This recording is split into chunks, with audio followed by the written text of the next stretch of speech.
তো মূলত আমাদের সারা ভারতের কৃষক সভা যে সম্মেলন ১৬তম ভোলা হাইমাতে অনুষ্ঠিত হলো। এই সম্মেলন হচ্ছে আমাদের প্রায় ৪ বছর ৩ মাস পর আমরা আমাদের ক্যালেন্ডার আকারে আমাদের কৃষক সভার গঠন অনুযায়ী আমাদের সম্মেলনটা করে থাকি। এই সম্মেলনে আমাদের কিছু প্রস্তাব থাকে। সে প্রস্তাবগুলো যেমন হচ্ছে আর কি, কৃষি ফসলে লাভজনক দাম দিতে হবে, যেমন স্বামীনাথন কমিশনকে কার্যকারী করতে হবে।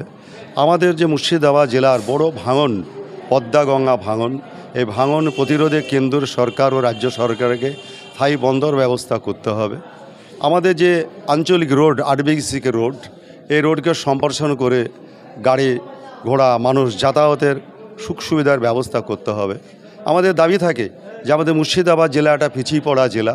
এই জেলার আর্থিক উন্নয়নের জন্য রামনগর ঘাট এবং বাবলা নদীর ওপরে ব্রিজ বা সেতু নির্মাণ করে মুর্শিদাবাদ জেলা বা বেলডাঙ্গা এলাকাকে আর্থিকভাবে উন্নয়ন করতে হবে। আপনারা সকলে জানেন, অবগত আছেন যে ব্রিটিশের আমলে আমাদের রামনগর সুগার কোম্পানি তৈরি হয়। তার জমির সংখ্যা ৮,৫৫৬ একর। এই জমিতে আগে আখ চাষ হতো, প্রায় ৬,০০০ শ্রমিক কাজ করতো, মিল চল হতো আমাদের এলাকায়, গবাদি পশু খাবার খেত, গরিব মানুষ জ্বালানি করতো, আর্থিক সংশয় হতো মানুষের, সেটা বন্ধ হচ্ছে। বর্তমানে আমরা দেখি কিছু দালাল মাফিয়া মাটি কেটে তার যে কোনো সময়ে তার ভৌগোলিক পরিবর্তন হতে পারে, মেলটা বন্ধ হয়ে আছে। এই মেল অবিলম্বে সরকারকে চালু করার ব্যবস্থা করতে হবে। মাটি মাফিয়াদের দৈরাত্ম্য বন্ধ করতে হবে, এই দাবি আমরা আছি। আমরা বলেছি এসসি তপশিলি জাতিদের যে তাদের সাংবিধানিক অধিকার বনাঞ্চল তাদের আদিবাসীদের মধ্যে ছাড়তে হবে। যে নদী নালা খাল বিল মৎস্যজীবী যারা আছে তাদেরকে ছাড়তে হবে, তাদের নিরাপত্তার ব্যবস্থা করতে হবে। আমরা আরও বলেছি এই দাবিতে আমাদের এই সম্মেলনে আমাদের আলোচনা হচ্ছে যে সমস্ত কৃষি পরিবারকে শুধু ১,০০০ টাকা ভাতায় সন্তুষ্ট নয়, আমাদের দাবি ৬,০০০ টাকা ন্যূনতম ভাতা দিতে হবে। শুধু আমরা এই দাবিটাতে অনড় নয়, আমরা বলেছি যেমন আজকে সমকাজে সমবেতন, মহিলা তাদেরকে সমবেতন দিতে হবে।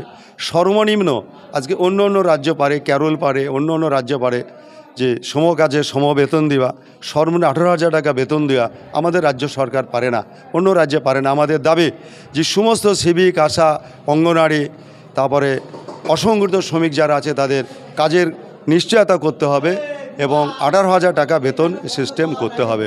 সিভিকরা আছে এবং বর্তমানে যারা চাকরি হারা, এটা আমাদের যুক্ত হয়েছে, আলোচনার মধ্যে প্রতিদিন আলোচনা করেছে যে যোগ্য প্রার্থী যারা আছে তাদেরকে ইমিডিয়েট বাছাই করে তাদের চাকরি বহাল করে শিক্ষা ব্যবস্থাটাকে সচল রাখতে হবে। প্রতিনিধির মধ্যে এটাও আলোচনা এসে, যেটা প্রসঙ্গে ছিল না, যে আজকে গোটা পশ্চিমবাংলা গোটা ভারতবর্ষব্যাপী যে নারীদের উপর অত্যাচার, নারীরা ধর্ষিতার পরে খুন হয়ে যাচ্ছে, এটা ইমিডিয়েট বন্ধ করতে হবে এবং খুনিদের দৃষ্টান্তমূলক শাস্তির ব্যবস্থা করতে হবে। সারের কালোবাজারি বন্ধ করতে হবে। আমরা এদিকে ইউরিয়ার প্যাকেটে ২৫০ টাকা লেখা থাকে, সেখানে তারা ৫০০ টাকা দাম নেওয়া হয়। আজকে আমরা লক্ষ্য করি ধান বিক্রি হয় কম দামে, ধানের বস্তা বিক্রি হয় ১ কেজি ১০০ টাকা দামে, পাট বিক্রি হয় ৪০ টাকা কেজিতে, দড়ি বিক্রি হয় ১২০ টাকা কেজিতে। এই যে বৈষম্য, আমি কৃষক, আমি আবাদ করি, আমার অন্নদাতা, আমরা যদি চাষ না করি আপনি মিডিয়ায় খেতে পাবে না, আপনি যারা অফিসার খেতে পাবে না, কলেজের প্রফেসর খেতে পাবে না, প্রিন্সিপাল খেতে পাবে না, আমাদের দেশের রাষ্ট্রপতি প্রধানমন্ত্রীর মুখে অন্ন যাবে না। অতএব আমরা যারা কৃষক, আমরা মাটির সঙ্গে আমরা যুক্ত থাকি, আমরা মাটির গন্ধে লুঙ্গি পরে আমাদের সম্মেলনও আসে, কাঁচা বেড়ের সম্মেলনও আসে। আমরা বৃহৎ আন্দোলন করেছিলাম দিল্লির রাজপথে, সেই আন্দোলনে আমাদের ৩৭৮ দিন আন্দোলন হচ্ছে। মূলত তার ৩টে দাবি ছিল যে স্বামীনাথন কমিশন কার্য করতে হবে, কৃষির ওপরে যে বৈষম্য সেটা, এবং তার সঙ্গে সঙ্গে যুক্ত ছিল শ্রম কোড। আজকে কৃষকের পরিবার আর্মিতে যায়, কৃষকের পরিবাররা শ্রমিক পরিচয় শ্রমিক কাজ করে, শ্রম কোড যে কেন্দ্র সরকার করেছে নতুন, শ্রম কোড বাতিল করতে হবে। প্রতির মধ্যে আলোচনা হচ্ছে, কৃষকের মধ্যে আলোচনা এসছে ইমিডিয়েট যে মাঠ মিটার, এই মাঠ মিটার বন্ধ করতে হবে। ইমিডিয়েট মাঠ মিটার বন্ধ করে প্রতি মাসে রিডিং তুলতে হবে, ৩০ দিনের মধ্যেই প্রথমে রিডিং নিতে হবে, লাস্টে রিডিং নিয়ে আমার বিদ্যুতের বিল ব্যবস্থা করতে হবে, তাহলে আমরা অনেকটাই আমরা সেখান থেকে রিলিফ পাবো। এই দাবি নিয়ে আমাদের আজকে এখানে আন্দোলন কর্মসূচি আমরা শুরু করছি। আমার নাম তাজারুল হক, আমি বর্তমানে পশ্চিমবঙ্গ প্রাদেশিক কৃষক সভা থক্তপুর থানা সভাপতি নির্বাচিত হয়েছিলাম। এর আগেও আমি জেলার বিভিন্ন দপ্তরে দায়িত্ব পালন করে এসেছি, আর আজকেও আমি নির্বাচিত হয়েছি।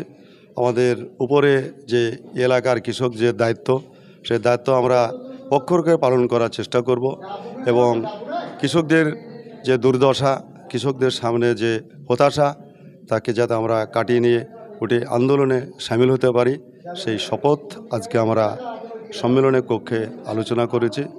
এখন আমরা দল এবং সংগঠন, আমাদের কৃষক সভা সংগঠন আলাদা, তবে বিধানসভার আগে যেভাবে আমাদের সংগঠন ছিল এলাকায়, তার থেকে অনেক উন্নত আমাদের এলাকাতে হয়েছে। আমাদের 5টি অঞ্চলে গ্রাম কমিটি আছে 37টা, তারপরে 5টি গ্রাম অঞ্চল কমিটি আছে, তারপরে আমাদের এই থানা সম্মেলন আমরা করেছিলাম 4 বছর 5 মাস আগে, আপনার 2020 সালে। সেখানেও বিশাল অনেক কর্মী নিয়ে আজকে আমাদের 125 জনের প্রায় কাছাকাছি প্রতিনিধি আমাদের এখানে উপস্থিত হয়েছে। এবং সেই প্রতিনিধি শুধু এখানে না, 5টি অঞ্চলের এক একটা অঞ্চলের নিরিখে তারা সংগঠিত হয়ে এখানে এসছেন। আগামী দিনে এখানে আলোচনা হয়েছে বিস্তারিত।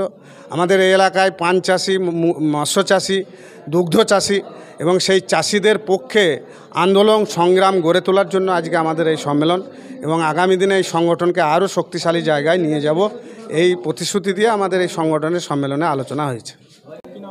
আমার নাম সনাতন হালদার। দায়িত্ব এখন এই পশ্চিমবঙ্গ প্রাদেশিক কৃষক সভার সম্পাদক নতুন নির্বাচিত হলাম।